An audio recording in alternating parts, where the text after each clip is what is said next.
Hi, everybody. Welcome back to the Tommy Maroon Sports Show right here on WCTV. Yep, you see that graphic right there, folks. We should have ourselves a dandy as always. Let's talk about the Cleveland Cavaliers first, shall we? Yes, we shall.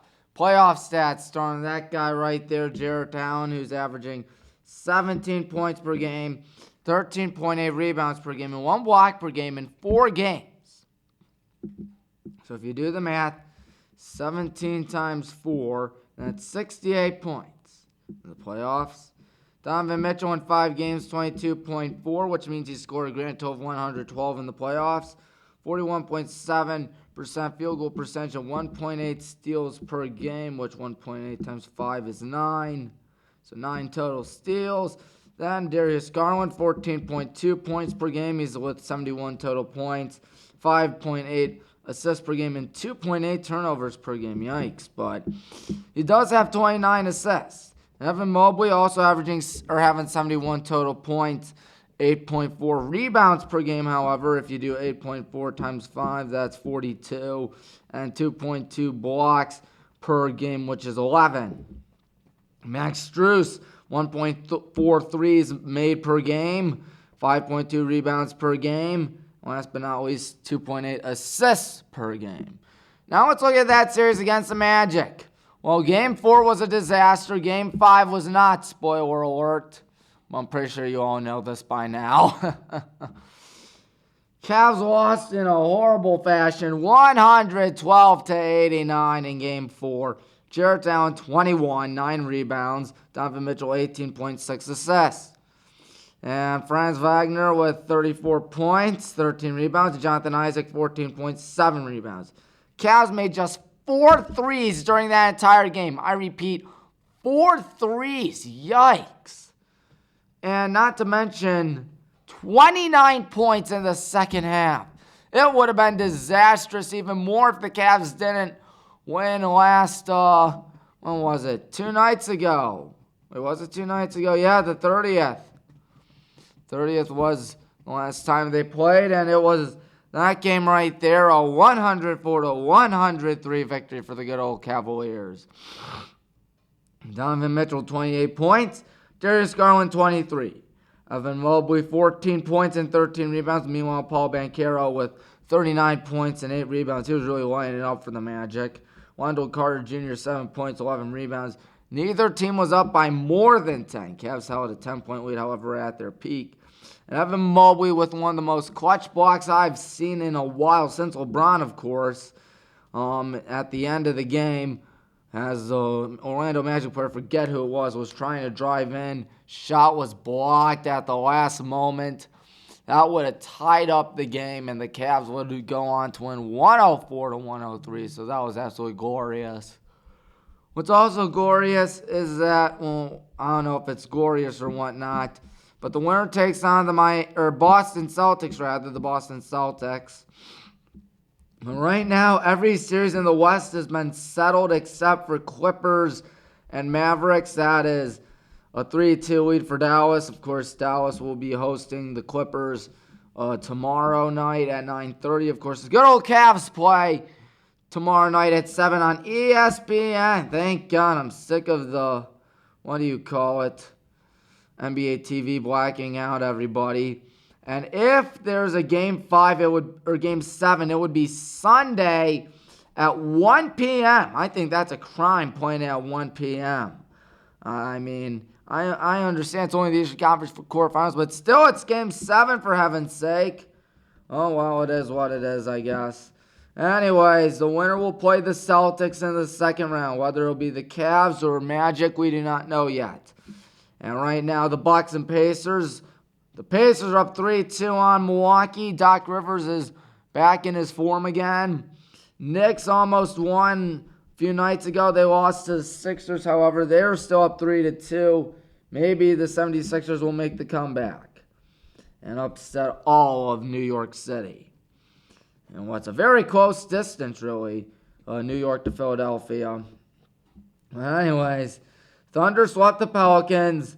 Timberwolves swept the Suns. And the Nuggets beat the Lakers in 5 and will likely be LeBron's last game as a Laker. That's the word on the street. That's the word I'm hearing.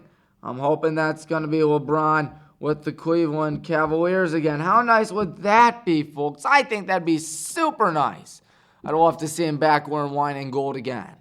Anyways, Cleveland Guardians, let's look at them. Team leaders. A man that's leading them in a lot of stuff. That man right there, Mr. Stephen Kwan, with a 360 average and 27 runs. Both lead Cleveland. 7 long balls for Josh Naylor leading Cleveland, and he's tied for the team lead with RBIs with Jose Ramirez at 24. Josh Naylor is. Logan Allen with 3 wins. That leads all Cleveland. Emmanuel Clase, 9 saves. 3.45 ERA for Tanner Bybee. 35 strikeouts for Tanner Bybee. 1.31 ERA or WHIP for Tanner Bybee. Guardians at the Braves. Yes, sir. The Guardians would lose that series 2-1 over a tough team like Atlanta. But that guy right there, Stephen Kwan, did hit the leadoff home run in Game 1. That's right. First batter of the ball game, he hits one out to right and hits one out. But it was all for naught because Orlando Arcia homered and the Braves would go on to win, I believe, 6-2. And then Josh Naylor had an RBI double in Game 2, and both pitchers went 7 innings in Game 2. Very rare to see that in this day and age. But the Guardians won in 11 total innings on that Saturday by a final score of 4-2. And then they got walked off the next day. Won a 4-3 loss, up 3-1, but Austin Riley hit the walk-off single for Atlanta. David Fry went 2 for 4, and the Guardians used 7 pitchers, my goodness, in Game 3. And then the Guardians against the Astros. Series is currently knotted up at 1. Yes, sir, knotted up at 1. It was rough because the Guardians got walked off again in Game, Game 1. And after a furious comeback, there were not 1, not 2, not 3, but 4 3-run long balls that day. One by Alex Bregman, one by John Singleton, one by Josh Naylor, the other one by Estevan Floro. And then Stephen Kwan, that guy right there on your screen once again, go-ahead double in Game 2, and then made the diving catch with 1 out, runner at second, considering that dumb rule, but makes a diving catch for the second out, just fires it down to second. Andres Jimenez steps on the bag, and the game is over. Wow, that was an incredible finish, I must say. It will be Logan Allen on the mound for Cleveland tonight at 8:10 down in Houston. And I would just like to say, yikes, the Twins are on a 10-game winning streak. The Guardians may have to watch out from behind because they may take first place from them. 3 games out of the Twins, 2.5 out of the Tigers, 2 out are the Royals. I'm still waiting for the Royals to crash back down to earth. They will. You watch. And the Guardians with a 66% winning percentage top the American League. Only the Braves, and that's it. Only the Braves have a higher winning percentage than Cleveland. It has been a great start for the Guardians, and I am not complaining whatsoever. However, we would like to tell you something. On WHBW, I had a documentary, in case you're unaware. It's about the game. That's right, the story of the Baldwin Wallace-Wittenberg rivalry. About 2 of the best schools in D3 in the 70s and 80s. It talks about how both teams had epic battles back in the day, including the 1978 Stag Bowl and, of course, the 1982 game on national TV. Those were 2 very legendary games. Just pulling it up right now. 181 views within 11 days. That's not that many. But who knows? Maybe people will tune in a little more. But looking at the OHSAA, spring sports are indeed underway. The statewide tournament brackets are coming up soon. Let's look at baseball. I believe that won't be till Sunday, if I'm not mistaken. The road to Akron. The road to the, Canal Park will begin soon.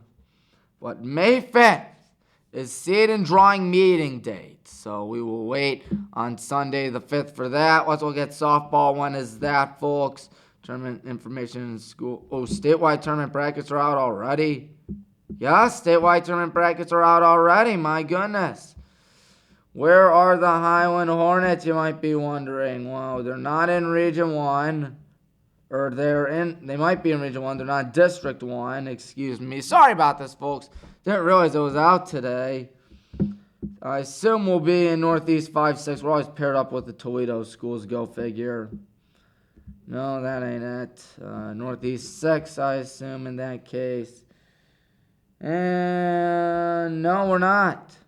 Are we Northeast 3 is the million-dollar question. I don't know. No, must be Northeast 4 in that case. Where are the Hornets? Ooh, we're playing Garfield Heights in District 4, and then we take on Amherst Steel. Where will that be? It will be in Berea, right next to the oldest and greatest university in America. Wow, how about that? But May 8th and then May 13th at 2 p.m. will be a game between the Highland Hornets and likely the Amherst Steel Comets. Now, we are in a very tough district as we are going up against the Brunswick Blue Devils, Avon Eagles, North Olmsted Eagles. And I don't want to sleep on St. Joe's either. They're pretty good. And, of course, Amherst Steel is the number 2 seed. And, of course, the 15th will be the district finals out in Berea. The winner of that district finals goes out to the Yinzer bout known as Youngstown to continue playing and pray to God their season stays alive. Hard to believe. Softball tournament's almost here, folks. Cannot wait to bring you in WHBW. Feel free to hit the like button, subscribe button, bell icon, those videos. When is May 8th? It is Wednesday.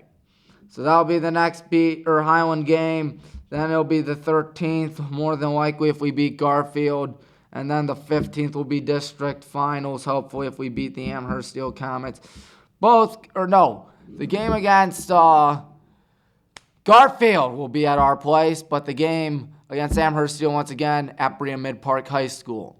Well, folks, we're done for the day. Thank you for watching. I'm Tommy Maroon. School's out for me at the oldest and greatest university in America, so my schedule looks pretty open, but you can catch me on WBWC Monday nights, 6 to 10 p.m., 88.3 The Sting. So there is that. It's always fun on The Sting where we play Cleveland's modern rock alternative. Until next time, I'm Tommy Maroon. Thank you for watching. I'll see you next week. Goodbye, everybody.